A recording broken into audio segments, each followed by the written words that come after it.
You are an Iron Man!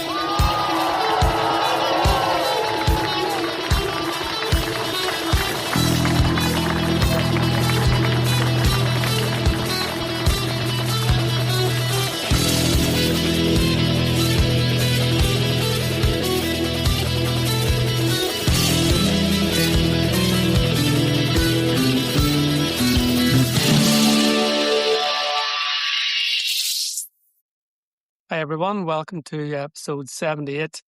Today we're going to be reviewing Sheephaven 70.3.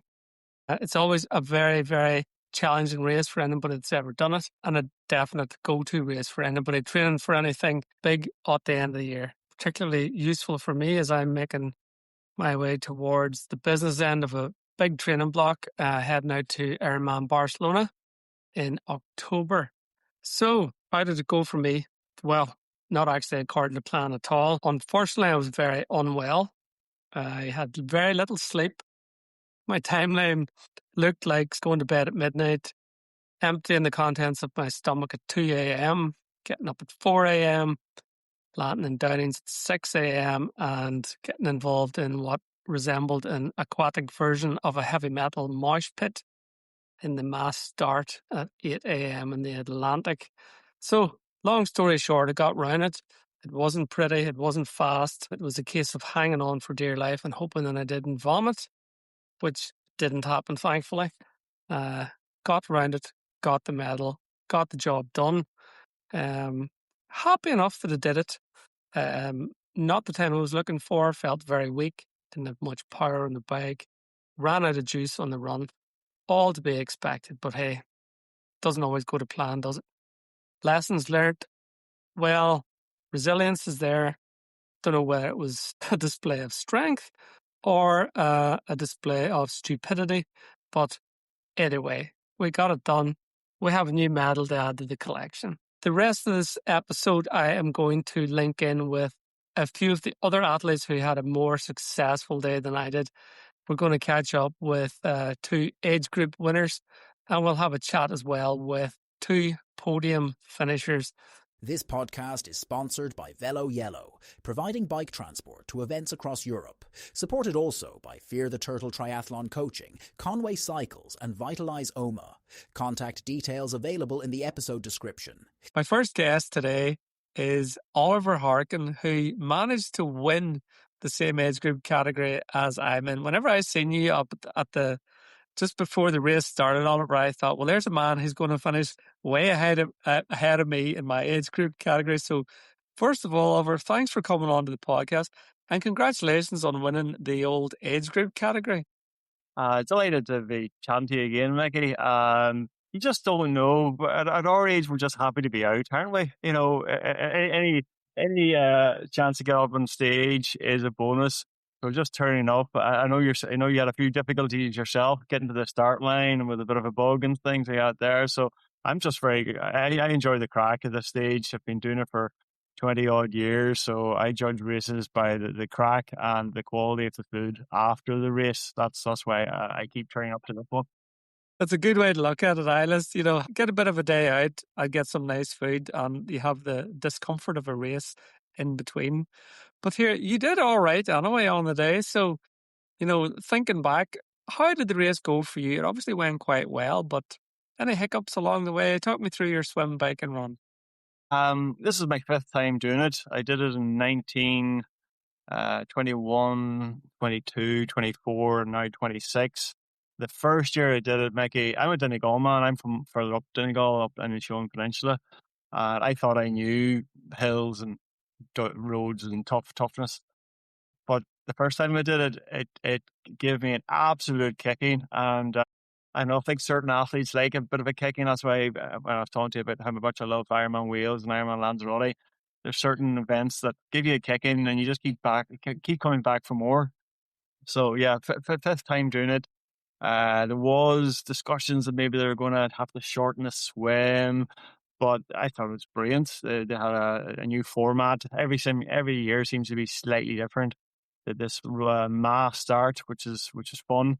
A lot of the races are going towards the rolling start, which is safer perhaps, but not as much fun for certain types of people.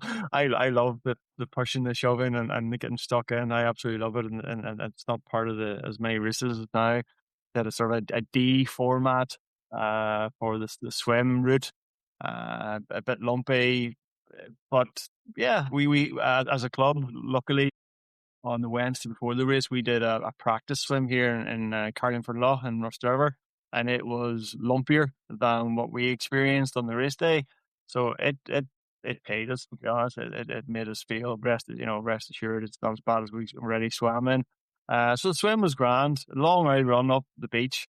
That's I might have puffed by the time I get to the transition area. It was about a 4 minute run to get from the water's edge back up into transition. Yeah, so the swim was grand for me. A few wee jellyfish were saying hello. Did you see any jellyfish yourself?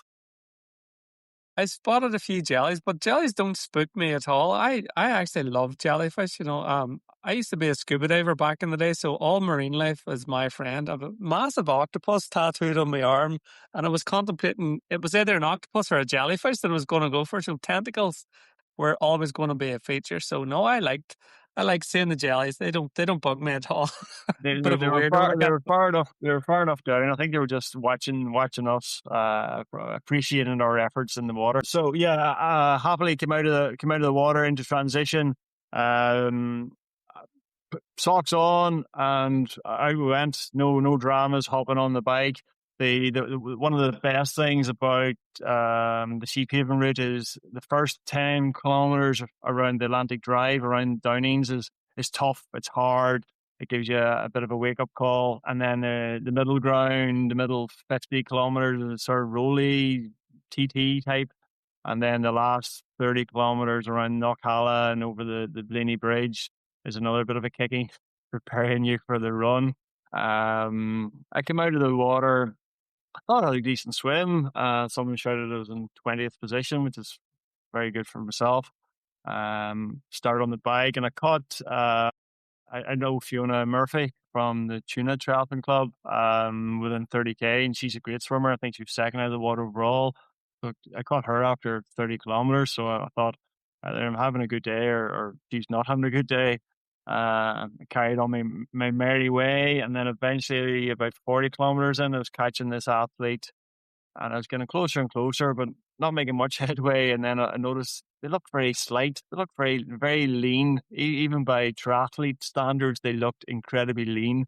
And I got a bit closer, and it turned out to be Helen Perry, the female winner on the day, who I was pleased to see her. It was the last couple of years, Micky, I haven't been anywhere near her. So again, either I was having a good day or she wasn't. And a bit of to and fro with Helen, but she got away from me again. So she's so strong. So we came into the transition area.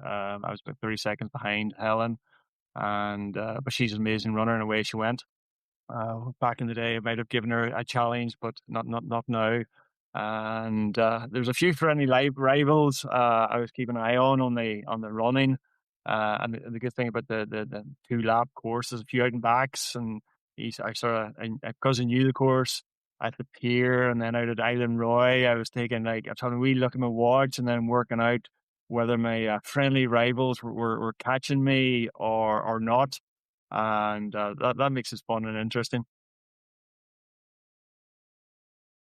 Well, I can tell you that you were absolutely having a good day, and so was Helen Perry having a good day because Helen was the overall winning female on the day.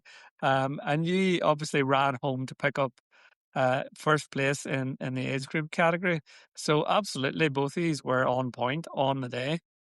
You mentioned there, Oliver, that you've been coming back to Sheephaven. This was your fifth time completing the course. What is it about this event that keeps bringing you back? Um, it's a good tester. It's a good benchmark of where you're at. It's a sea swim. It could be any conditions. Over the years, I've had it's been storms. I think the last time I did, they shortened it. But they shortened the swim, but my swim time on the shortened course was longer than my swim time at the weekend. So go figure that one out. Yeah. It was so rough. The bike course, I love a good testing bike course. I know some people go to flatter courses and they're chasing times and times and times, but I love a course that has a bit more to it. That has, yes, that's got time trial sections. You're down on the tri bars, lovely, but then there's climbing. How good are you at climbing? What's your power to weight ratio like? And then on the other side, there's some tasty descents. On the other side, and how good a bike handler are you? A bit of a nervous Nelly going down on the other side and on the brakes all the time. Then you're losing time to your opponents. So I prefer a course that has that asks more questions of you, to be honest. And then Donegal, so it was blowing a gale at certain times, and then it poured down at a certain time, and the road was slick, and there's a few of my athletes and a few stories of people coming off and going into ditches and picking thorns out of themselves. All part of the fun. It was a mixed day, all seasons in one day. I don't know whether you went home with the dodgy tri-suit tan lines or not, but I certainly got weather beaten. Albeit that I was on the course a bit longer. I optimistically put the sun cream on, Didn't you? thinking, and I was at one stage the sun was beating down. Yeah, thank God I put that sun cream on, and then about 5 minutes later it poured, and the sun cream was running into my eyes, and I was like, thank God for putting the sun cream on. I couldn't see out. Great stuff. But hey, you did remarkably well. A fantastic time, and round the course in one piece. And it's a great training ground. You've already alluded to that. It's a good tester of where you're at. I suppose it leads me into the next question. Where are you at the minute? And was this just a wee training run for something maybe down the line? What's the plans for the rest of the year, Oliver? The plans for the rest of the year, I've got 3 big races left to do this year, Micky. The next one is in 4 weeks' time. Is the legendary Alpe d'Huez triathlon in the French Alps. It's brutal. I did it 2 years ago, and it gave me an absolute kicking on the bike course. I convinced a couple of my club mates to do it. They were supposed to do it with me last year, or the last time they didn't do it. And so there's a gang of us. And part of the appeal of Sheephaven and of the Alpe d'Huez is at the weekend there was 15 athletes from Newry Triathlon Club, my own local club, and we went and we stayed the Friday night. We all met up and we had pizza and meal beforehand, and a few other athletes there as well. So it was brilliant to stay the night. And most people made a weekend out of it. So it's one of those ones you go away and you sort of, it's part of the community, part of the crack. So that was good. And then, so Alpe d'Huez is in 4 weeks' time. It's a bit weird. It's a Wednesday. It's on a Wednesday at the start of August. So that's going to be a lot of climbing. So I'm pretty much putting the time trial tri bike into mothballs for a month and just road bike, and into the moorns and the Cooley Mountains around me, and get as many meters of elevation done as possible. So that's the major one. At the end of August, my own local race, Top of the Mourne. If anyone's looking for a tough Olympic distance, I highly recommend that. Have you done Top of the Mourne, Micky? I haven't, no, but it comes highly recommended, so I might have to have a wee look at that one. We'll have to get you up. We'll roll out the red carpet for you. And then the last one for me, and the last big one for me is I qualified for the ITU World Championships over in Spain. The short course, the Olympic distance version. So the World Championships are in Pontevedra in the northwest of Spain. So a lifetime ago, Micky, I think maybe 16 or 17 years ago, I qualified to go to the World Championships. I think it was in Hamburg back in that day, but I was working with the Triathlon Ireland juniors at the time, and there was a bit of a, do one or do the other. And I said, last year, I'll look after the juniors this year. I'm bound to get, qualify again at some stage in the future. I didn't know it was going to be 16 or 17 years, but I'm really looking forward to pulling on the green tri-suit for Triathlon Ireland. I don't have definitely very few regrets in life in general, and very, very few in triathlon. I've done everything I've wanted to do, but pulling on the green tri-suit is definitely still on the bucket list. So hopefully come September I'll have that one ticked off as well. That's amazing. That's a fantastic achievement on that try. So it'll be something really special. So Oliver, thank you so much for coming on to the podcast, sharing your experience of Sheephaven, and the very best of luck and Godspeed and all the rest. Keep the fingers crossed for the Alp d'Huez. There's a big crew from Omagh going out too, so there'll be plenty of local accents roaring and shouting abuse at you as you're going up them hills. Give it back to them in bucket loads. And all the very best then for the World Championships. Cheers, Micky. Appreciate that. Take care of yourself. Thank you. My next guest is Joe Hand, aka Explosive Joseph. Joe, brilliant to have actually met you in the flesh for the first time at Sheephaven half of the weekend. And what a race you had. Tell us all about it. How did you get on? Yeah, so it's great to be back, Micky. This is the third time we've been on, and it's a pleasure as always. And seeing you down there as well was really fun. Yeah, what a race. Sheephaven always brings excitement, nerves, and you can always guarantee the weather will have some tricks up its sleeve. But as always, I really enjoyed it. Very happy the swim went ahead. I'm sure some people would have rather it didn't, but for me, I was happy it went ahead. It gave me a chance to kind of see if all the training paid off. And yeah, the whole experience of beforehand, during, and after lived up to what I thought it would be. The swim was a wee bit of a up in the air situation. I suppose I arrived quite early in the morning and there was already a bit of a whisper that it mightn't go ahead. And it's always a bit of a worry. But for me, it would have been disappointing had it not have went ahead. But look, the conditions weren't too bad actually. Whenever we eventually got into the water, slight delay, but that was unforeseen circumstances. We were just waiting for medical cover and bits and bobs again. But hey, there was no pressure. We were all kind of chilled out. So how did the race go then from start to finish? Talk me through your swim, bike and run. Okay, yeah. So I had a great day, and it all seemed to align for me for the targets that I had for the day.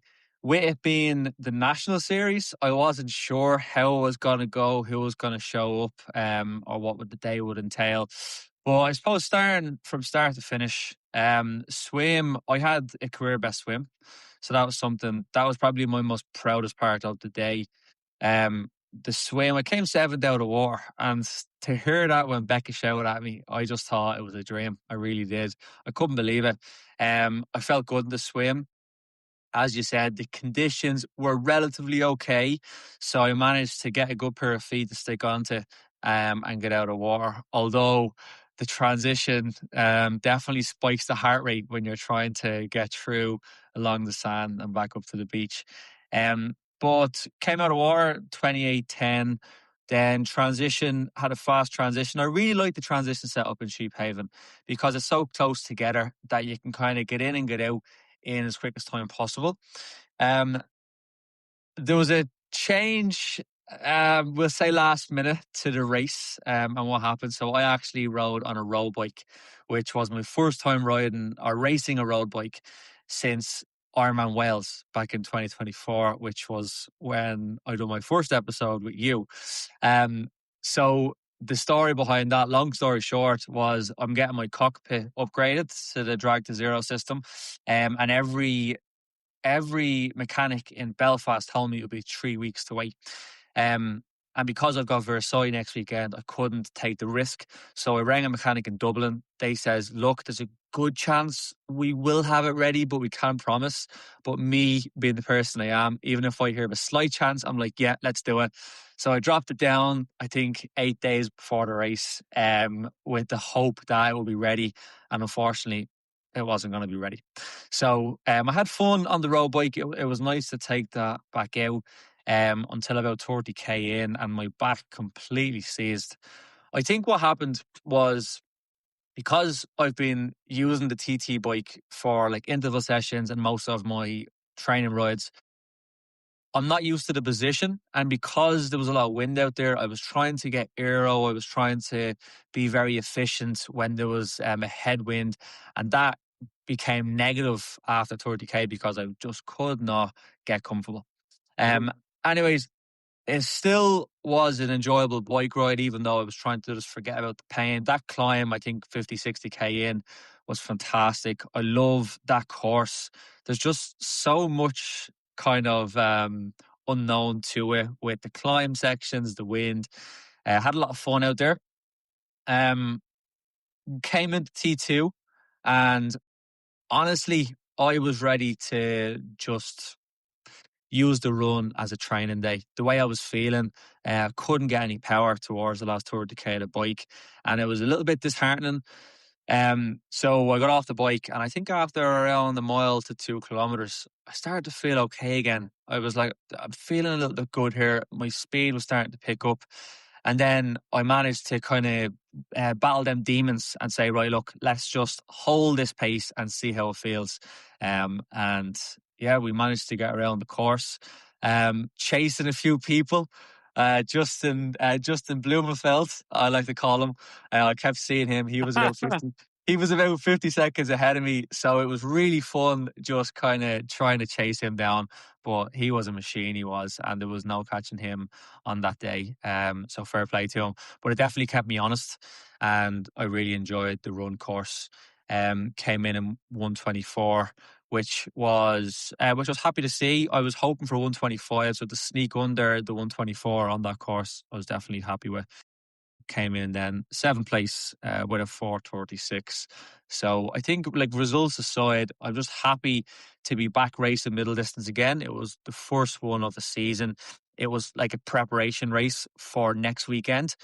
And I kind of changed my mindset with this race. So the last time I raced a race like this, I think was last year in Sheephaven and then Waterville. And I remember when I was doing them 2 races, I was so focused on trying to get a podium or trying to, compete against everyone else.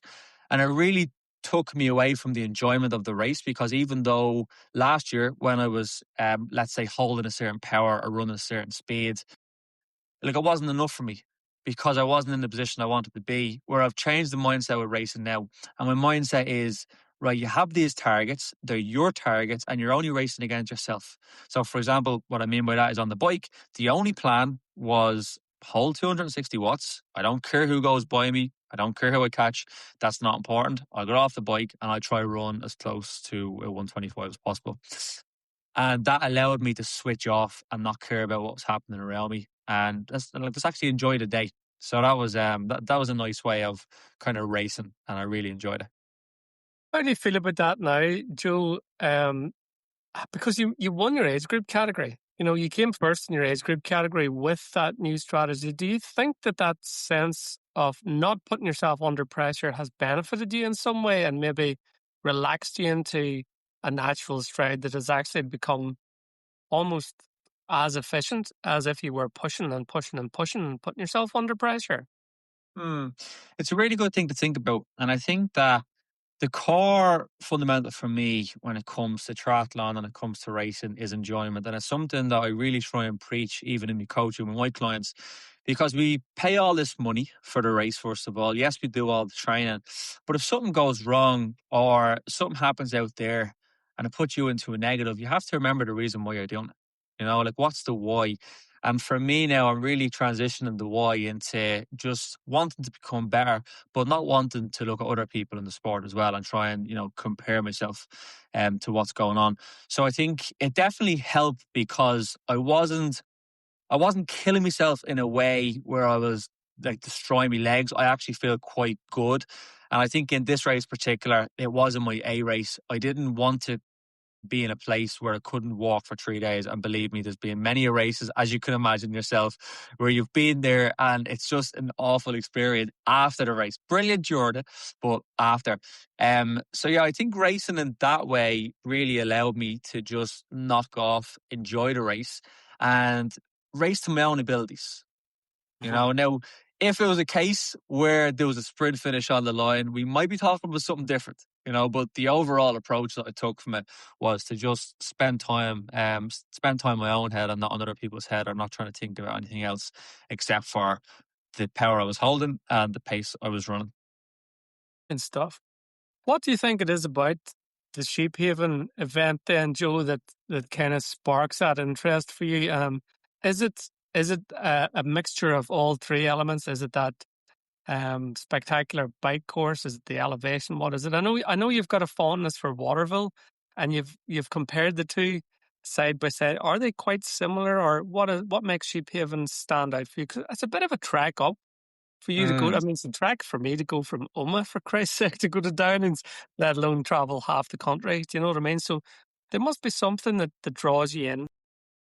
Yeah, there's definitely a special feeling with Sheephaven. I think Sheephaven has a course for all swim, bike, and run, but particularly the bike and the run that it's very unique.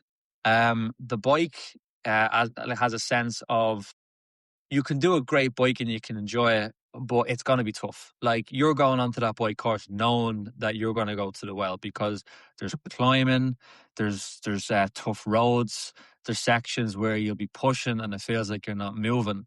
But you're rewarded for it as well, because the views, the scenery, as you said, it is incredible. And the run, I've never been on a run course like it. There's just the way that it's laid out, where you have climbs that look like Mount Everest just as you're about to go up them. And then you get to the back road section where you're coming around the other part. There's just something about it that, if that run, so like if Sheephaven was an Ironman distance, I would be very tempted to do it. And I think to answer the first part of the question of like, why do I kind of do it? It's fun doing a race where you get a fast time for sure, and you can just put the power down. You can do a fast bike, but the challenge of knowing that you're going to complete the distance, but it's not just completing the distance. There's elements where you might walk, you might have to climb a hill that is a very steep hill, and it will tax the legs out of you. Just brings a sense to me that I really like the sound of. I really enjoy a challenge.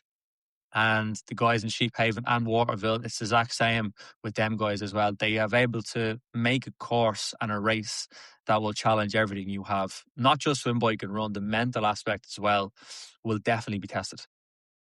There's always a sense of achievement after you've completed an event. But there's something extra that's added to the sense of achievement when you've completed Sheephaven. Because I think, as you've already said, it throws everything at you.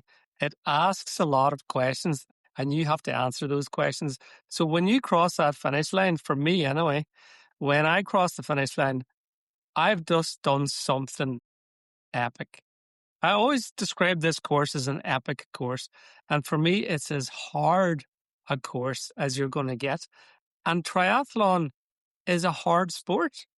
And I think more people should open up to the idea of getting involved in a tough event, because the sense of achievement, having overcome that, for me is very, very special in comparison to some of the other flatter, less challenging courses. Yes, you're going to get a good time, but have you got the same sense of achievement at the end of it? I don't know. What do you think? Yeah, I agree. I think as a whole, I'm really loving seeing triathlon as a sport growing. Since COVID, I think that it has just gone to a whole new level, and it's great seeing more people come in. And whether you're starting off try, and you see yourself wanting to do something, like a half Ironman or an Ironman, there's a place where you can continually grow, and you can pick a course, like an Ironman course or a half Ironman course that's flat. But then, like on your doorstep, you might not even realize that there's somewhere like Sheephaven. And if you give yourself the time of knowing you've got 6 months or 12 months to train like something like that, the sense of fulfillment and achievement you will get, because I really do believe that if you commit to something and you believe it, you will be able to achieve it. It might take time, it might take reps and consistency, but you will be able to do it. And I think Triathlon Ireland are doing a good job of trying to make this sport more inclusive, but I think we need more races like that, because if we look at the triathlon calendar, there's plenty of races for sprints in the Olympics, and that's fantastic. But when you start moving up towards middle distance and full distance, I think there's only one full distance that I'm aware of, which is Hardman. But having the opportunity to be able to race more middle distance and full distance races in Ireland would be great for the Irish triathlon scene. And it definitely will encourage more people. And hopefully we will see the likes of Ironman and stuff coming in. But yeah, for sure, I think it's great to have more people doing stuff like this. And I'm a big advocate for go hard or go home. So if you ask me, do I want to do a flat course or a more challenging course? I'll probably tell you a more challenging course. However, I am excited by the idea of seeing what I can do, because every race I've done, bar Copenhagen Ironman, has been flat. Every course has been hilly, so like Ironman Wales, Waterville, Sheephaven. So there is the element of both, of wanting to do the hard one and seeing what you're capable of, and then also wanted to see what kind of time. But you definitely should play around with both of them if you can. Do you think Sheephaven should be a course that we should see more as a TA national championship course? Yeah, well, I think it was a big mistake on Triathlon Ireland having Harbourman on the same day as Sheephaven. Like, if they're saying that this is a national series middle distance, why is there another national series national series Olympic distance on the same day? It kind of stops a lot of people going to Sheephaven, because a lot of people will be down at the Olympic distance. Like, I know for a fact Dave Higgins would have loved to be out there in Sheephaven, absolutely sending it on the front. But yeah, I think if it's done in a way where we can have, a bigger look into these bigger races, a lot more kind of hands-on from Triathlon Ireland side with marketing. You don't really see much of Sheephaven. I know the Sheephaven Instagram page hasn't been too active. A little bit more of that, and we will see some more people. I think there was 200 and maybe you can correct me, 225 people registered for Sheephaven. Like, for a race like that, we should be able to get well more. I really do believe that race and the way the organisers look after it has the potential to have a bigger field, and I'd love to see that. Cool. Good answer. Tell me this then, Joe. Sheephaven was a warm-up for something you were holding back. What's in the pipeline for you then for the rest of the season? What are we looking at? Yeah, so the next big one, so the A race is Versailles 70.3. I've actually got 3 A races. So the first one is Versailles, and that's next week. That's something I have been working very hard. I've been doing the most amount of training that I've ever done. I've been feeling the best I've ever felt. My nutrition has been leveled up. And I just cannot wait to race it now. I'm doing all these big sessions saying, God, when is this day going to come so I can see how it goes? And also there's that kind of element of surprise, because no one has ever raced Versailles before, so no one knows what to expect. I'm not able to ask someone what the course is like. And again, when we talk about kind of being challenged, I like the idea that it'll be my first time and everyone else's first time doing this. Mm-hmm. So the plan for Versailles is to go as close to 4:15 as possible. That's something that sounds even crazy saying, but something I genuinely believe I can do from the work I've seen myself being able to put in. Then I have Emilia-Romagna 70.3 in September. It's a week after the 70.3 in Nice. So we'll be going over there with Becky and then going straight to Emilia-Romagna. That's a bit of a flatter course. There's one climb, and then the big one, which is the one that's going to take up most of my effort and time and energy, is the full distance in Perth called Busselton, which is in December. Brilliant stuff. You'll have a well-earned rest. It's Christmas this year, boy, I tell you. God, I know. Yeah, I'll be looking forward to the off-season for that. I really want to do Dublin Marathon as well. I haven't got a ticket so far, but I'm on the lookout. I didn't get accepted. But the reason why I haven't done that so far, I've actually never done it, is because I've always done Cascais 70.3, which is 6 days before, and the body would not be able to do a marathon after that. So hopefully we'll see that one in there as well, run through my home streets. Joe, thanks very much for coming back onto the podcast for your third cap, and well done on your age group victory in Sheephaven, and all the very best for the rest of the year, kid. And I'll catch up with you towards the end of the year to see how you get on in Australia. 100%. Thanks for having me on, Mick. Great to chat again, and best of luck. Okay, folks, next up is Conor Maguire, who is no stranger to me, fellow clubman, Omagh triathlon legend. And first of all, Conor, congratulations on your podium. Absolutely amazing result at Sheephaven there at the weekend. Thank you very much, Mick. It was brilliant to podium again in Sheephaven. It was third last year. And of course, any race that went out to this year, the goal has been hit performance goals first and foremost, but continued on my run of being on the podium in each race I've been to so far. So absolutely fantastic. Well done indeed. Talk us through your tactics, because I know you and I bumped into each other just before the event, and I happened to just say something off the cuff like, well, Conor, are you all set?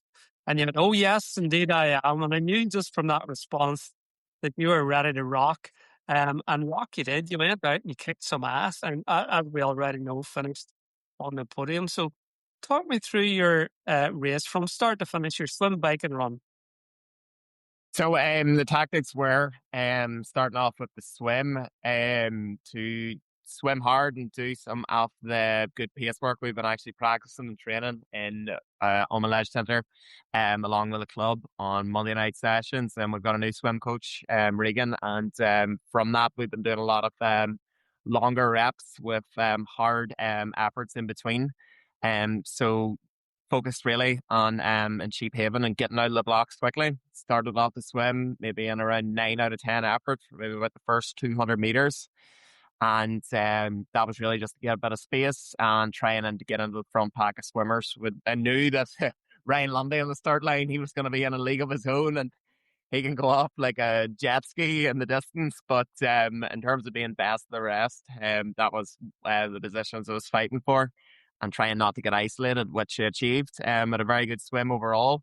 The conditions were fairly good for out the Sheephaven, getting, I think the swim was maybe about 1650 meters in total, which was absolutely plenty with the water temperature that we had.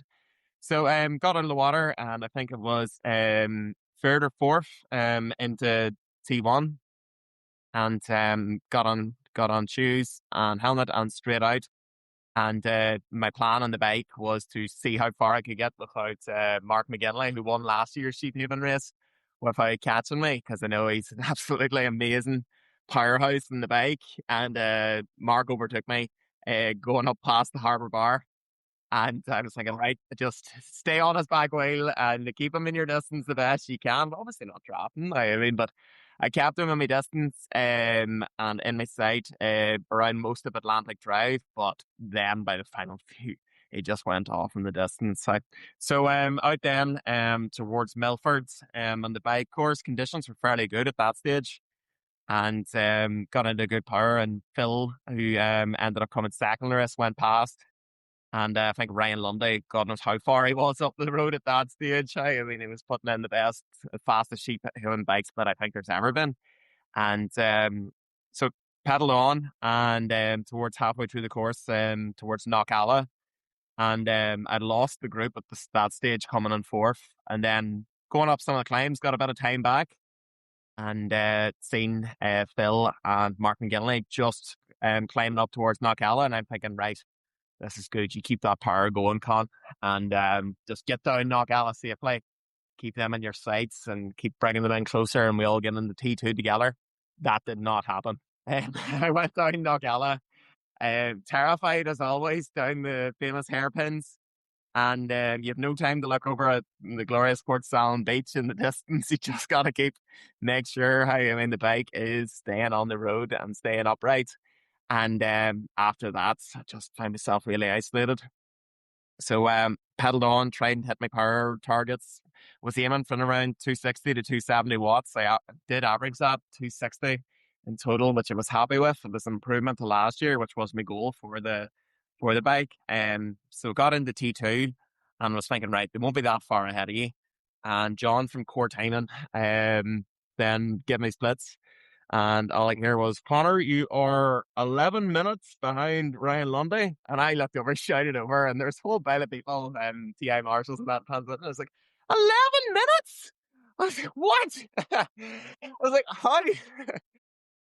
Jesus, did Ryan Lundy take a shortcut? Jeez, unbelievable bikes. But so, and then John said you're currently 4 minutes behind Phil and Mark McGinley, and I'm thinking 4 flipping minutes, and I'm thinking I don't know how I'm going to make this up on the run.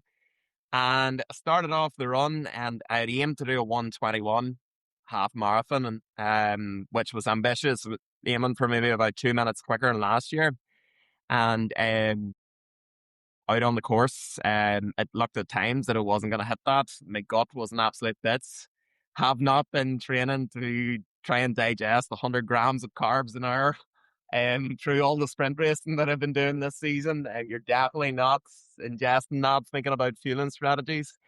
And yeah, it was really tough, really uncomfortable at times, but keep pushing through. Tried to stay motivated, stay focused, when for a long time in the race, it looked like I'd be finishing fourth, which wasn't ideal, wasn't the plan. Definitely wasn't in my mindset whenever I met you, Micky, before the race in the change rooms. But by the final, the second lap of the run, and got a bit of stick in the middle of the town from the lads. Darren, Justy, Daryl, Dara were all out in course, and but anyway, I pushed on, and then go to Brian and Roy for the final time, and I seen obviously at that stage there was a change of leadership. It was Phil and Mark McGinley now leading the race side by side. And I was thinking, right, the gap from me to Lem's probably about the same. I think they're going to run maybe about 1:21, which they did. And but it was Ryan Lundy that dropped down into third. Now, judging by my time, looking at the watch and then getting to the turning cone and back to where I think he was, I was thinking, right, you've got to make up 2 minutes in the last about 3 kilometres or so. It can be done. And so got around the final turning cone and just thought to myself, right, absolutely hammer this, give it everything you got, make sure you leave nothing out there on course. And yep, that's what it done. I think the last 2 miles averaged in around 5:45 per mile pace, which is maybe about 3:32 per kilometre, I think, and overtook Ryan on the big long straight, maybe with about a mile to go or so. And he was very gracious in it. I gave out 5 as it went past. His day will come. He will hold on to the run, hold on to the lead in that there Sheephaven race for many years to come. But coming up for the last maybe kilometre or so, consolidated third, felt good, and sprinted on to the finish. And it was exhilarating to climb up on the podium that late in the race. And there was a whole pile of supporters there from OTC, mum and dad. It was absolutely euphoric, all for 30 seconds, until everything just comes crashing down. All that, the sleepless night from the night before, all them caffeine gels, everything just hits you, and you're laying on the deck, and you're absolutely wrecked. But in the feeling that you give it everything and put it all out there, had a personal best in that course, did one of the best runs I've ever had in triathlon and in a half marathon off the bike. Absolutely fantastic day out. Really, really great. And then got on my feet again and watching some of the Omagh Triathlon members do brilliant races too. So it was truly a great day out. Absolutely loved it. Christ of Almighty, I'm exhausted listening to that. What an adventure! What an account! And I got caught up in the whole narrative and got carried away with the excitement. I was sort of feeding off your own enthusiasm there as you were describing that. It sounded absolutely amazing in terms of what you did and how you had to dig to get that. And you're quite right. Whenever you've fought so hard to get to that podium, that must have been something special. I knew all week. It was a really warm week last week, and I knew that if you're going to be on the podium, you're going to be pushing limits, you're going to be going consistently hard, you're going to be taking risks, you're going to be going at a pace much harder than you probably pushed before that course. So I was thinking in the race, even at one stage, the amount of thoughts to go through your head, and it's like, somebody's going to blow up today, somebody's going to, not carry this pace to the end because everybody's just on that limit. And I was like, don't let that be you. Can't just keep on pushing. And so climbing up onto the podium was absolutely fantastic. Brilliant feeling. Fair play to you, fair play to you. Hey, tell me this, what is it about Sheephaven that brings you back? I know this isn't the first time you've done it. You've already said, when you're thinking about comparing this year's race to last year's event, there's something quite special about this event for a lot of us, I think. What is it maybe for you that makes you want to come back time again? I think it's an absolutely amazing course, and it's an amazing part of Ireland. The swim in it down into the bay is absolutely fantastic. It's just the perfect amount of waves on the way out, and then a fast kind of tidal effect bringing you back in to the beach. And then going out in the bike, starting off with Atlantic Drive, and some of the scenery. Not that you have much time to look at it whenever you're trying to be down in Arrow and your tri bars, but going down Knockalla on the hairpins, going down the Harry Blaney Bridge, which is an absolute surge and rush of adrenaline, with a lot of danger, a lot of fear, but just the right type of excitement. And then on the run course, you've got a perfect mix of a bit of crack going through the town and people and beside the football pitches where the transition is. And then whenever you go out towards Island Roy, you've really got to lock in, and you've got to face isolation out there. You've got to wrestle with some of the dark thoughts and some of the really uncomfortable feelings, especially whenever at times you're running out there and you can't see anyone in the distance and you don't have anyone to pace off. So just trying to maintain that focus, it's really, really difficult, but it's a brilliant challenge. And then coming in at the finish line, the support again, absolutely brilliant. So, absolutely fantastic race that I aim to come back to for many years and hopefully continue to climb up on the podium. As I said, that's me third 2 years in a row. Have a lot of work to do still on the bike, especially on the flat sections, and moving forward even towards races this year. But I definitely think it's achievable and something I'll keep pushing to try and get up on that top step. Conor, not for the first time you've been, as you said in a recent post, standing on top of boxes. You're having great success this year, particularly in the sprint distance. You've stepped up. You're on the podium here for 70.3.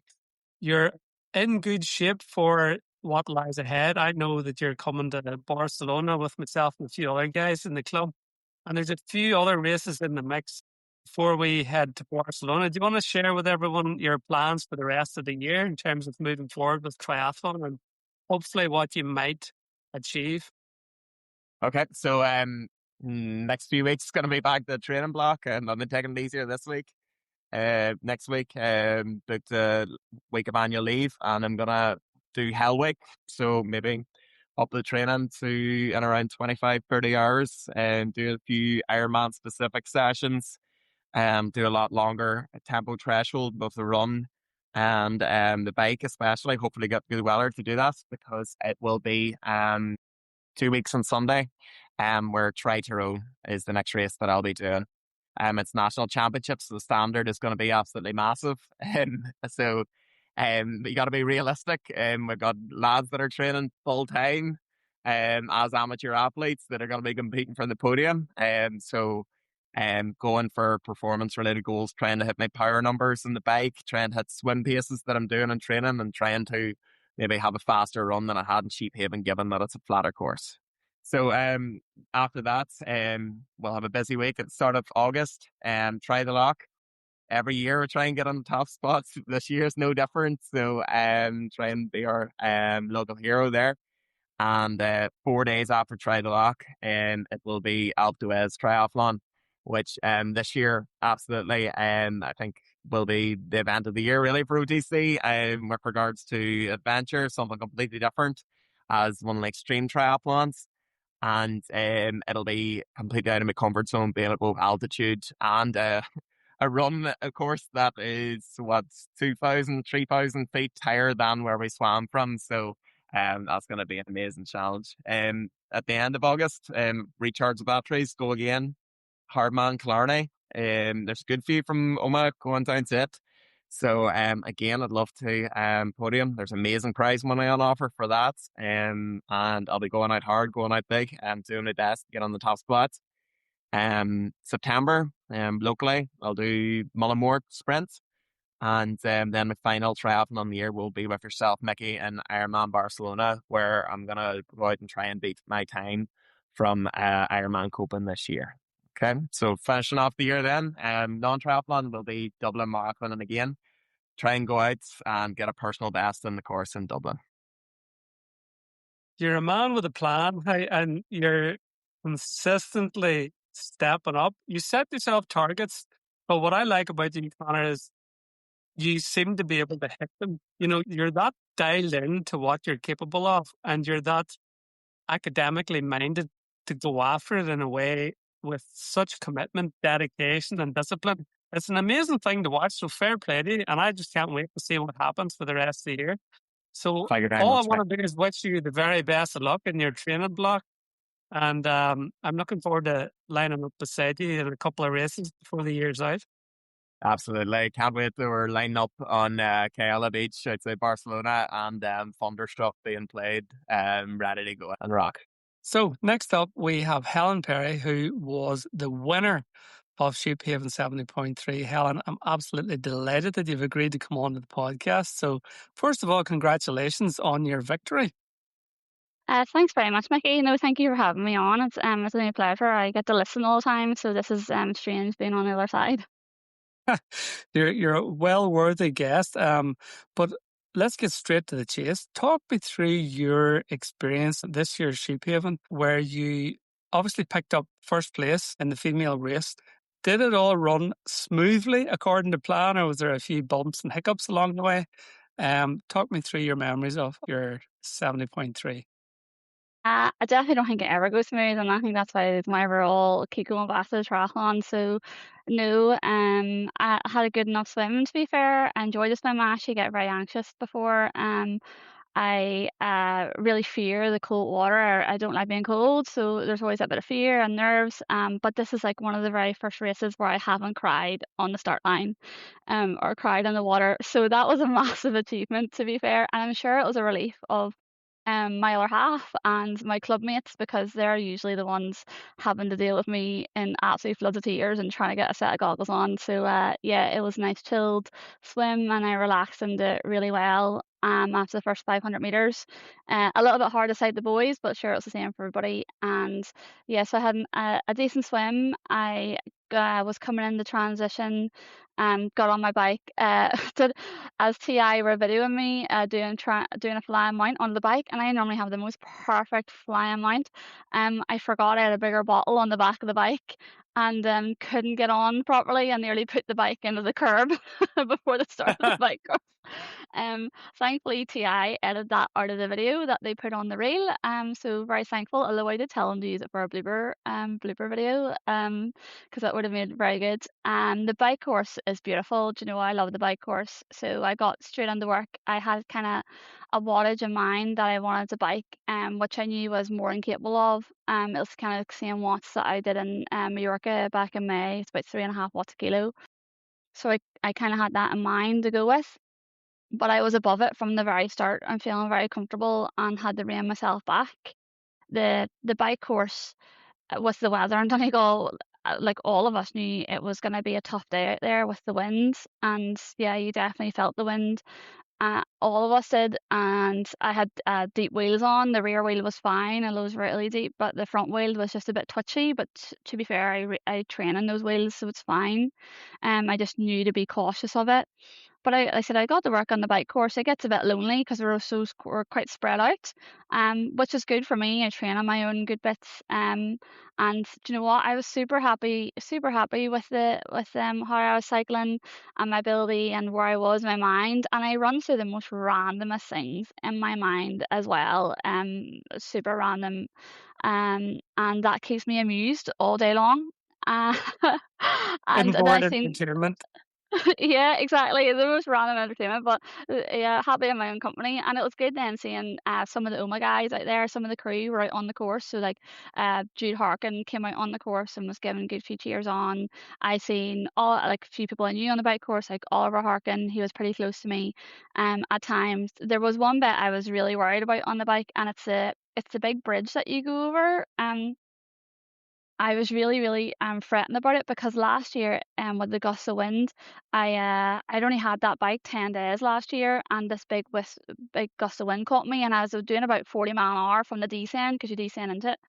I was doing about 40 mile an hour, and I thought I was trashing myself on the bike last year, so I was really, really frightened. And with the roads being a bit slippy with the rain in places, I took it really easy. I went over the bridge really, really cautious, and then realised that it wasn't the same gust just quite as last year, and that I could push on again and kept the fuel going in. And then as I came into Downlands, you got that beautiful tailwind. Oh my goodness, if that could have continued on their whole, like, that would have been great. So like that last kind of 2 miles back into Downlands Bay with that tailwind was fantastic. So I came off the bike feeling like, oh my goodness, like this is fantastic. Like I've had a good bike. At no stage have I wanted to throw my bike in the hedge, which is pretty unusual. Usually every year I'm like, I want to throw my bike in the hedge about 40 miles, and it's a real grind in the last bit. So no, I felt really happy. I got into transition, and I keep a Ziploc bag with my gels in it for the run, so they're easy enough to lift up.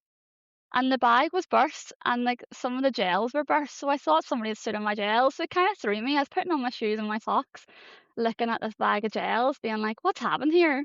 As like somebody stood on my bag of gels, and I basically lost two of my gels because, like I said, they were burst, they were empty. But I shoved them into my suit, and shoved the other ones into their pocket, and off I went. And then that kind of started playing on my mind, which is really unusual. Just been like, "Well, am I gonna have enough carbs for this run? How's that gonna go?" And then I was starting to beat myself up with the pace on the run. I may have looked happy, and I genuinely was. Like I was feeling okay, but I for some reason I just couldn't push the pace. Like the energy levels weren't there, but it wasn't because I'd biked too hard or I'd swam too hard. So yeah, I was really beating myself up. And as we went up the hill at the Coast Guard cottages last year, there was one of the marshals, and he biked up beside me, videoing me and like interviewing me. And Yeah, I I was like, remember that. Yeah. I know it was so random, and I was thinking last year, I was like, I was going up this so much faster, and I was talking to him. I was like, why am I not like that today? And even on the descent, so I kept it whatever fuel I had left, from the burst gels, I was putting that into me, and trying to get into a happy place and trying not to beat myself up, although I really was, because I just wasn't running the pace that I'd set out to run on from the start. And got the first lap done, enjoyed the tailwind back from the Isle of Roy, really enjoyed that. And as I got onto the second lap, I tried to settle myself. And I again, when I was climbing that hill for the second time at the Coast Guard cottages, I went, where did it go wrong today, Helen? Where has it went wrong on the run? And I had to remind myself that just due to work, that I had very little sleep leading into the race. Like the last probably 4 days leading in, I had maximum 4 hours each night. I'd been up early on the Friday working, and I was like, well, do you know that's where that is? Your heart rate's low, which means that you're just fatigued and behind. And I was enjoying it then, seeing everybody, because there's more people on the course. I also got to see yourself. I was seeing them my other half and giving him high fives.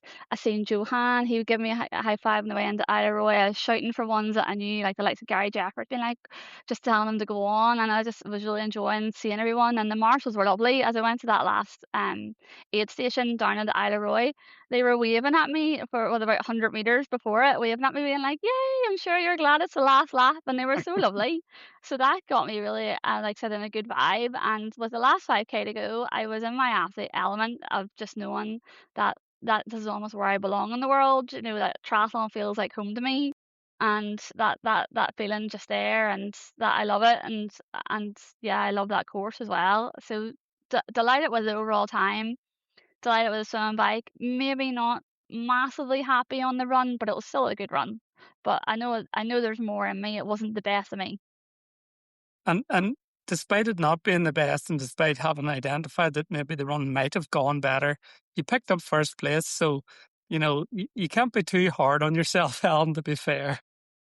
I know, but I always think that I'd rather finish, way down the field, and know it was absolutely everything I had to give on that day. It's never like, people ask me, was the pressure there, to go out there and win it for again. And yes and no. I really wanted that third year in a row. I've won it 4 times now overall, but I really wanted that third year in a row, like that kind of triple crown. Like always feels good, but either side, that wasn't the reason why I stood in the start line. I wanted to stand in the start line to get the best of me. And if I could put that out there and finish a 580th, I would have been just as happy. It's never about, I never stand on the start line thinking of a podium. I stand there thinking, okay, let's get the best out of me. It's a great mindset, and it's one of the lovely things about triathlon, you know, from elite right down to the people just stepping into a wetsuit for the very first time. We're all doing our own thing, and we're chasing our own goals and getting after our own times. And, you know, as long as you're doing a wee bit better than you were this time last year or whatever, I think it's part of the ethos in triathlon. What do you think? I totally agree. I think when you stand on the start line that you have no idea what it's taken for somebody else to stand on that start line beside you, and vice versa. They don't know everything that it's taken beside for you to get there, and we all have our own battles. And to be honest, we're so lucky at the fact that we can even just put on our run shoes and go out and run 5K without a second thought. Yet was all doing a swim bike run at in those conditions on that course and for that length of time, you know, super, super, super lucky. I'm always thankful for that and take admiration from everyone else that stands there, because I know some people's journeys and what it's taken for them to get there, and even what it's taken for me. And I think it's fantastic. Like I said, that we can and we're able to do it, and that we have the support of the marshals and the volunteers that give up their time and their day and stand in the pouring rain and cheer us on, even if we're not in our best moments. Well said indeed. What is it about Sheephaven in particular? You know, you've already identified this, you know, this is your fourth time going to the course. There's something about Sheephaven that you know, just keeps us wanting to go back for more. What is it for you? For me, I'm trying to think how many times I've done it. I first did it in 2019 and the sun was shining, so that maybe lured me back into going it again because it was like a glorious day. Um, but it is just it's a relaxed atmosphere. As I said to you, like I get nervous at the start, but Donegal folk are just so much more relaxed. Yeah, it's fantastic. Even, you know, we knew the night before that a swim may not be possible. They let us know that we are going to know at 7 o'clock that morning if that swim was going to happen. And then we got told, you know, at 7 o'clock, oh, hold on a second, the safety crew, you know, aren't fully in place. We're going to delay the start.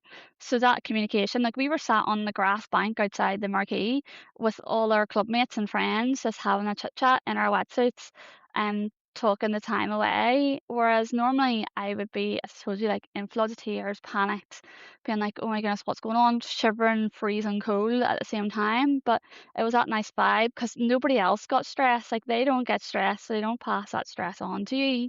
And every year, I said the marshals are so nice. It's incredible. One of the years the wind was that strong that when I was running down the hill past the Coast Guard cottages, I was running slower down the hill with a higher heart rate than what I was running up the hill because the headwind was that bad. And I laughed at them and I told them, the marshals down near the junction, I was like, turn the fans off, turn them off. Do you know, they're too strong.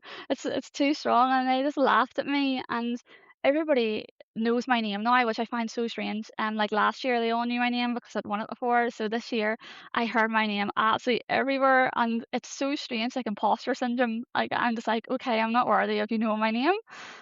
Like this is so strange. And they come out and they cheer, and like everyone across the way. And to be honest, the course, I adore the course. I like the challenge.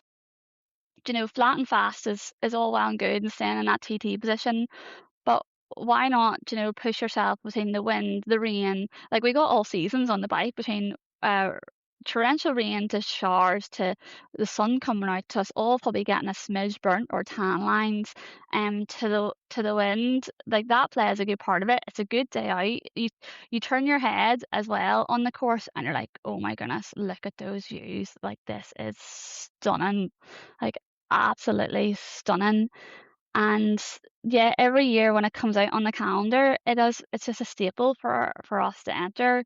Between me and my other half, it is very much like the year has to evolve around it. I want to go down there. It's a good weekend away. We either stay in the hotel, or last year we took down a motorhome.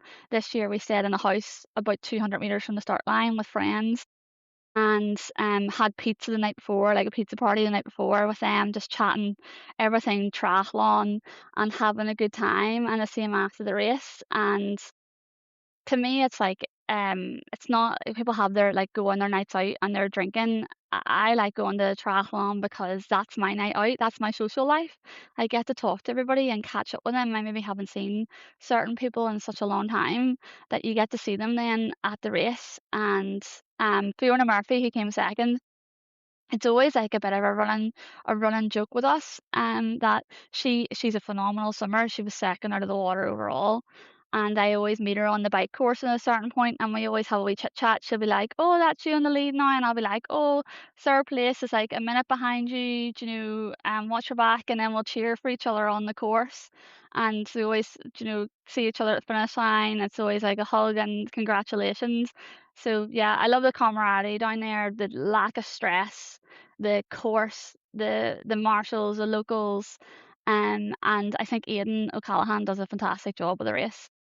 Brilliant stuff. Very well said. And I suppose for anybody listening to that, anybody that's thinking about putting on an event, or anybody that still has an event, there's a few top tips there. Take that stress away from us triathletes before we get into the water. Our hearts in our mouth already. So just chill. Everybody just chill out.